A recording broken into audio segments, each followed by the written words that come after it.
प्रत्येक सनातनी को भगवान को भोग लगाकर ही भोजन करना चाहिए। और जिनके घर में भोग नहीं लगता है वो अन्न नहीं खा रहे हैं, वो दूषित पदार्थ खा रहे हैं। वो अन्न नहीं, वो दूषित पदार्थ खा रहे हैं। क्योंकि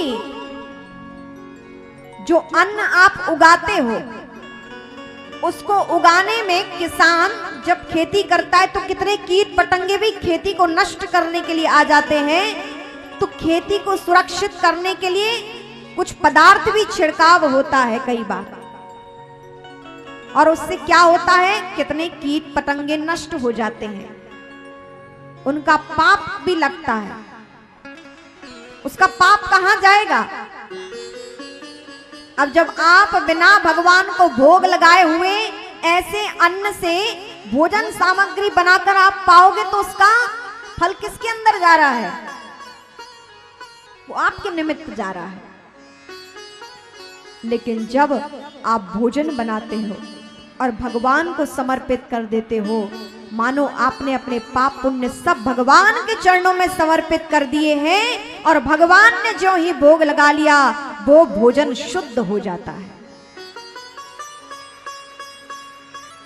जो पाप कीट पतंगों के मरने से, अन्न के उपार्जन में जो मृत्यु है जीवों की, उसका फल फिर हमारे निमित्त नहीं रहता।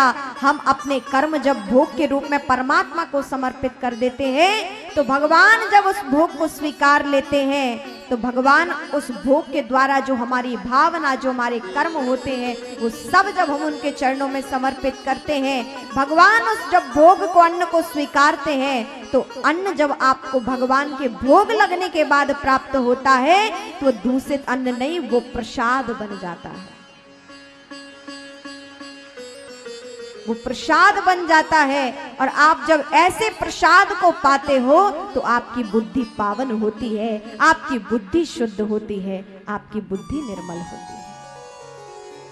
और कहते हैं जैसा खाओगे अन्न वैसा होगा मन, और जैसा होगा मन वैसी क्रिया होगी। जैसी क्रिया होगी, जैसे कर्म होंगे, वैसा आपका जीवन बनेगा, और जैसा आपका जीवन बनेगा वैसा आपका जन्म बनेगा, और जैसा आपका जन्म बनेगा वैसा आपका प्रारब्ध बनेगा, और जैसा आपका प्रारब्ध बनेगा अगला जन्म आपको वैसा मिलेगा।